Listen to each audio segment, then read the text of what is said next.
So, were any of you not here last month? Okay, so I am writing a novel, and it's about a 46-year-old woman named Otelia Quint, and she is going to be a commander on a spacecraft going to Mars. She's been in the space program for a long time. It's an international space program now at this time, and she had tried really hard to become an astronaut, and she kept getting passed over because of all the bureaucracies coming together from all the different countries. Somehow she just kept missing the mark. And so she finally ends up on a private journey. So everything's already settled in Mars. They've got their first settlement is there. And so now private organizations are allowed to send people to Mars. So she has gotten on a ship that is on its way with one priest and 3 nuns that are Franciscans, and they're going there as missionaries. And in order to raise money for the ship, they had to find a sponsor. So the sponsor that they found was somebody that is doing psychological research using rabbits and using hand-to-fur contact for increased oxytocin to keep them sane while they go on this 6-month journey. So I'm going to read you just a couple of excerpts.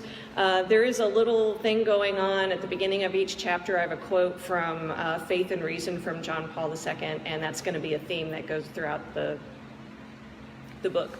Okay. All right, the chapter about finally getting to go to Mars. The first quote: "Cultures are fed by the communication of values, and they survive and flourish insofar as they remain open to assimilating new experiences." It's from John Paul II, Faith and Reason. She felt like a drop of water in a vast ocean as she looked out of the viewing portal.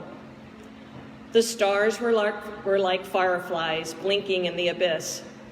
Commander Otelia Quint sighed into a deeper relaxation as she tasted the remnants of her morning coffee and became aware of the warming of the perfectly shaped metal arm of the chair under her hand. Behind closed eyes, she could sense the various lights and screens glowing in the darkness from the instrument panel and the gentle hum of the spacecraft. She slid her hand out of the wrist restraint and tried to control the hair that floated around her head and periodically tickled her nose. It all made her smile. She was going to Mars, finally. Her thoughts drifted back to training for the mission.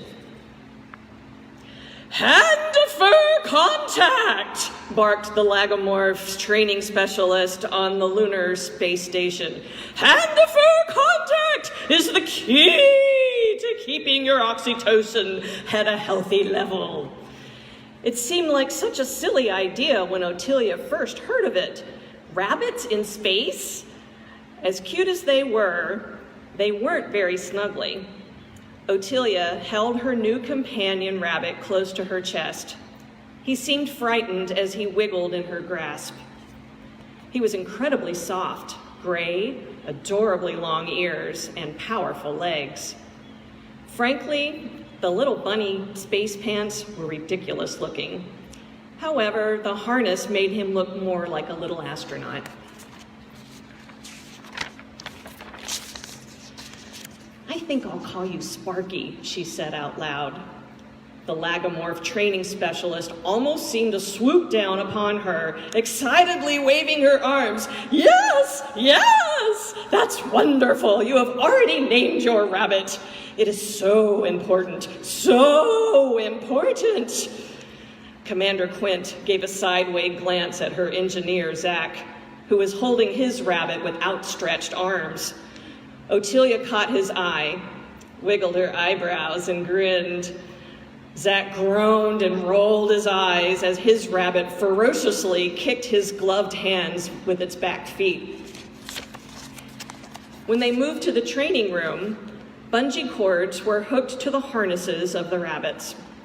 Otelia was impressed at how Sparky's powerful legs sent him zooming across the training room as he thumped a hello.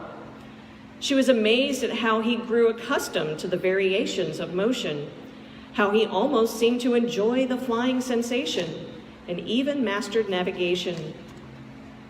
Zach's rabbit, on the other hand, was delighted to be released from the grip of his companion and floated just above the bungee track, scratching his ear with her leg. Zach looked at Ottilia's rabbit, who would thump the wall, then soar in a bunny ballet pose across the room, then wriggle its body to land feet first on the padded wall, then thump off into a different direction. The engineer looked back at his rabbit and gave her a little nudge.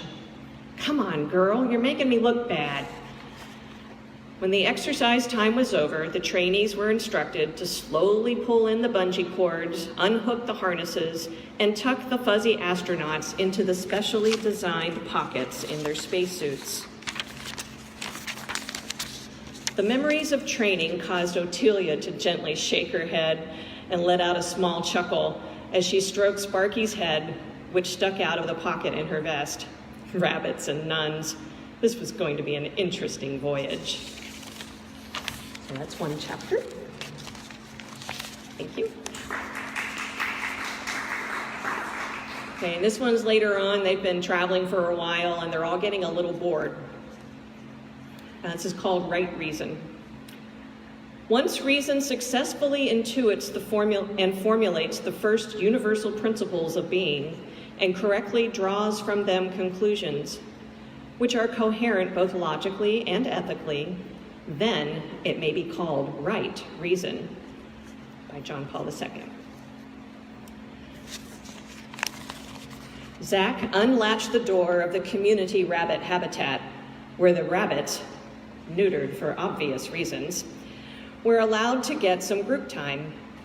It was his turn to clean the habitat, so he needed to return each rabbit to its individual cage. He almost enjoyed the challenge of coming up with a different way of handling this task each time he was required to do it. He had 2 bunny pockets in his vest, so the first time he transported 2 at a time, 4 trips back and forth. The second time he had the task, he filled the 2 pockets and carried a 3rd rabbit, transporting 3 at a time, 3 times back and forth. Having an excellent engineering mind, Zach decided that there must be a better, more efficient way of handling this. At last, he decided that if he attached a cord to each rabbit's harness, he could transport all 7 rabbits, like a bunch of furry balloons, brown, white, black, gray, on strings, 7 rabbits at a time, 1 time back and forth. After he was satisfied with the plan, he began the undertaking. He was careful to latch the tethers to the exterior of the habitat as he took each one out, not wanting them to float off where he couldn't reach them. 5, 6, 7, that's all of them. Zach pushed back a bit to admire his handiwork. Yep, I'm a genius. Okay, fluffy ladies and gentlemen, time for you to go home. He gathered up the 7 cords and pushed off toward the exit. But he underestimated the force getting them moving, and one of them came loose from his grip to float in the middle of the room. Instinctively, Zach changed directions to go back and grab the escaped rabbit. But the momentum of the remaining rabbits was coming toward him, and he crashed into the cloud of bunnies. The next thing he knew, the little fuzzy astronauts were scattered in all directions. Some went left, some went right, some went up, some went down. One rotated head over heels, ears up, ears down, ears up, ears down, tail up, tail down. A couple looked like they had been thrown on an ice rink and rotated like frisbees across the room, legs and ears spread eagle. Zach's rabbit, Dinner, pranced slowly toward the exit like one of Santa's reindeer. Legs out, legs in, legs out, legs in. The original escapee continued to float in the middle of the room, calmly nibbling on the remainder of what he had in his mouth. As Sparky, Commander Quint's big gray rabbit, flopped into the wall, he hit the light controls. With the lights out and only the glow of the computer screens, Zach saw periodic diminutive silhouettes of cartwheeling rabbits. At last, he felt his way to the light switch and turned on the lights. The faces of Father Kim and the 3 nuns appeared in one of the entrances. "Oh my!" exclaimed Father Kim, his eyes wide behind his round glasses. "Father, each one of you block an entrance while I track them down." "You got it, Zach." Father Kim gave rapid directions in Korean to the nuns, and each pushed off to the guard one of the entrances, but not before dinner exited the room. Zach headed for the munching, floating rabbit first and latched his cord to the habitat. As Zach looked up from his first successful capture, out of nowhere, Sparky hit the front of his face and let out a large eek. Zach managed to grab Sparky, held him tight, and stroked him. There, boy, calm down." In the other room, "What time are we going to do the educational video?" Dr. Hernandez asked. "I was thinking of waiting a few days. We're having trouble with the..." Both women's mouths opened as dinner floated between Dr. Hernandez and Commander Quint, continuing his reindeer imitation. The sound of the distressed Sparky tipped them off to the magnitude of the situation. Thank you.